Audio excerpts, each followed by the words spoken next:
కేసులు పెట్టే యంగ్స్టర్స్ ఎక్కువైపోయారట నమ్మగలరా? 25 ఏళ్ళు పెంచిన అమ్మా నాన్నని, 25 ఏళ్ళు 30 ఏళ్ళు పెంచిన అమ్మా నాన్న మీద పిల్లలు కేసులు పెడుతున్నారు. ఏమని? మా ప్రేమకు అడ్డొస్తున్నారు. ఒక ఉదాహరణ చెప్తాను వినండి, వాక్యంలోకి వెళ్ళే తల్లిదండ్రుల ప్రేమ అర్థమవుతుందండి. నేను ఎప్పుడో చెప్పాను, షార్ట్ ఫిల్మ్ తీద్దాను అనుకున్నాను, కానీ నాకు సెట్ అవ్వలేదు. ఆ స్టోరీ అలాగ ఉండిపోయింది.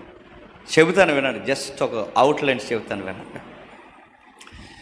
ప్రేమ ప్రేమ ప్రేమ దగ్గర ఒక ఇంటర్మీడియట్ పిల్ల, ప్రాక్టికల్ విషయాలు గమనించండి.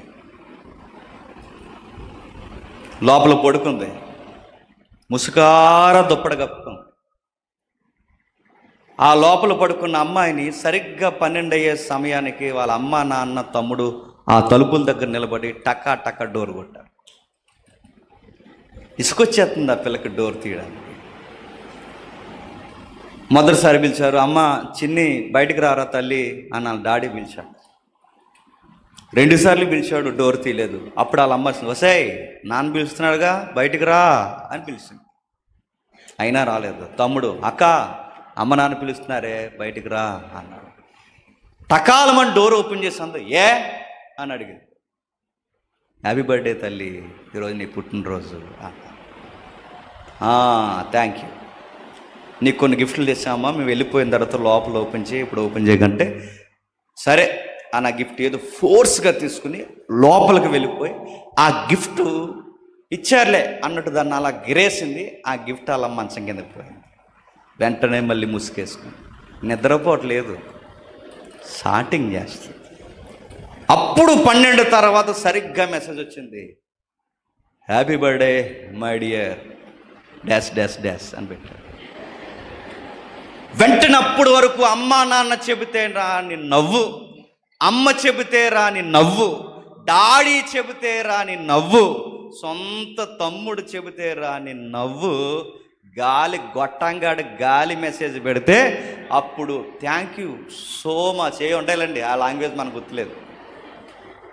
ఏదో చెప్పింది రిప్లై ఇచ్చింది, స్టార్టింగ్ చేసుకుంటే కట్ చేస్తే సరిగ్గా 3వ రోజుకి బ్యాగ్ సర్దుకుంది రెడీ. నాన్నగారు సోఫా సెట్లో కూర్చొని పేపర్ చదువుకుంటున్నారు. ఆయన ఎంప్లాయ్. ఆయన సోఫా సెట్లో కూర్చుని పేపర్ చదువుతుండగా బ్యాగ్స్ పట్టుకుని తన రూమ్లో నుంచి బయటకు వచ్చింది. డాడీ అడిగాడు, తల్లి ఎక్కడికమ్మా బ్యాగ్ చదువుకున్నావు అన్నాడు. మౌనంగా నిలబడింది. ఎక్కడికమ్మా అని అడిగాడు. ఎందుకంటే తల్లిదండ్రులకి చాలా ధైర్యంగా అబద్ధాలు చెప్తారు కదండి. ఏమీ లేదు డాడీ, ఇక లాండ్రీ షాప్ ఉంది కదా అక్కడికి వెళ్తున్నాను. డ్రై వాష్ షాప్లు ఉంటాయి కదా ఇప్పుడు అప్డేట్గా వచ్చినాయి, ఆ షాప్కి వెళ్తున్నాను డాడీ అని చెప్పాను. జాగ్రత్త అమ్మా, రోజులు బాగాలేదు, త్వరగా వచ్చి ఆ బ్యాగ్ ఇచ్చేసి ఇది చివరినేగా జాగ్రత్తగా వెళ్ళరా అని డాడీ పంపించేశాడు. వెళ్ళింది. 1 గంట అయింది, 2 గంటలు అయింది, 3 గంటలు అయింది, 4 గంటలు అయింది, రాలేదు. అక్క 1.5 గంటల పైనే, 2 గంటల పైనే, 3 గంటల పైనే అవుతుంది, ఇంకా అక్క ఇంటికి రాలేదు.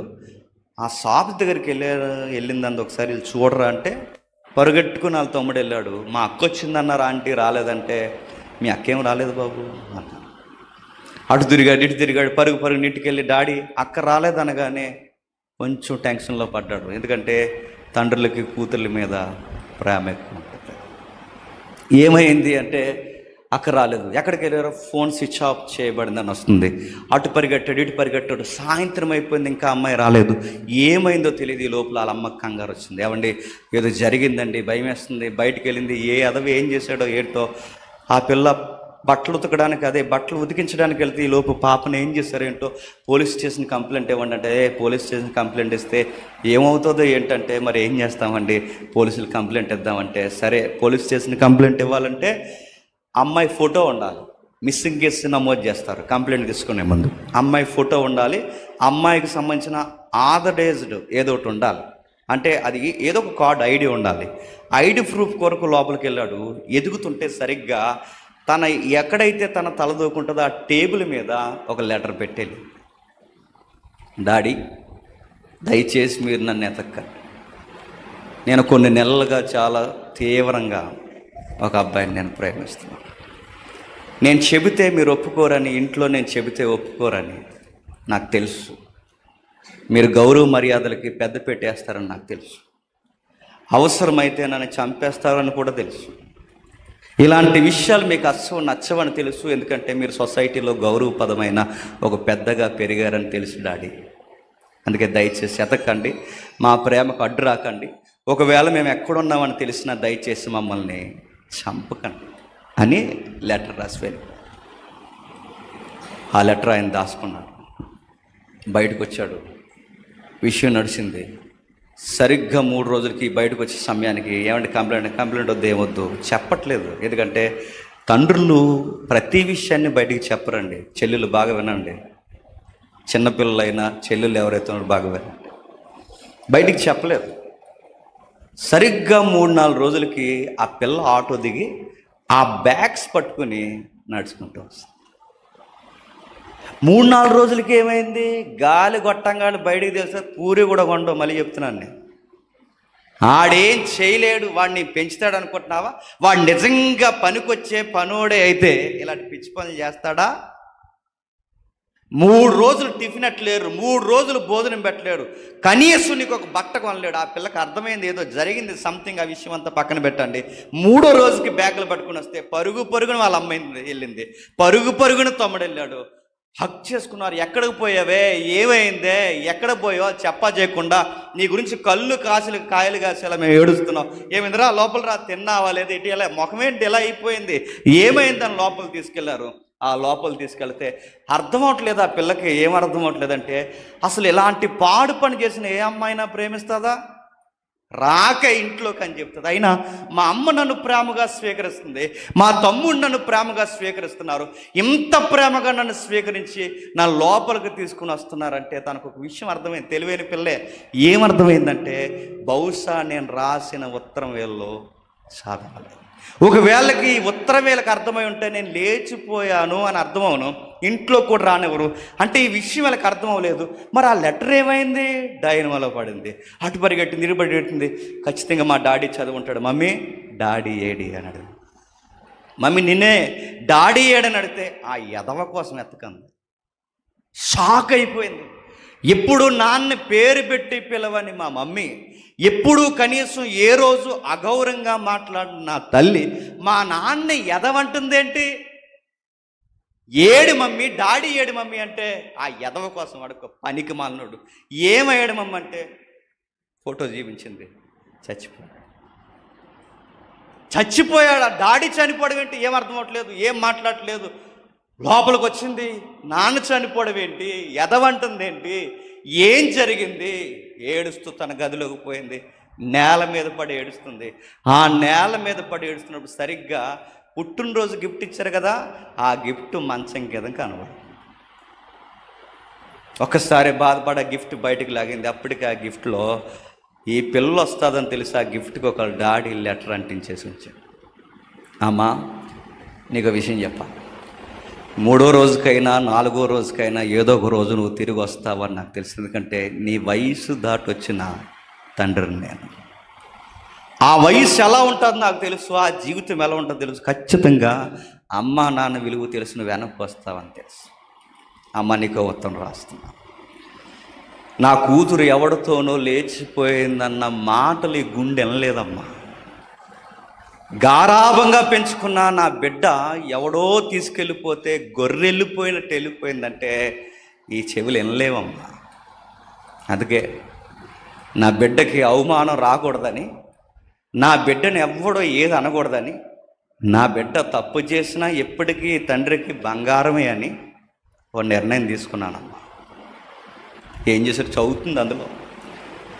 నా బిడ్డ ఎవ్వడో ఏమనడానికి వీల్లేదని ఒక నిర్ణయం తీసుకున్నానమ్మా.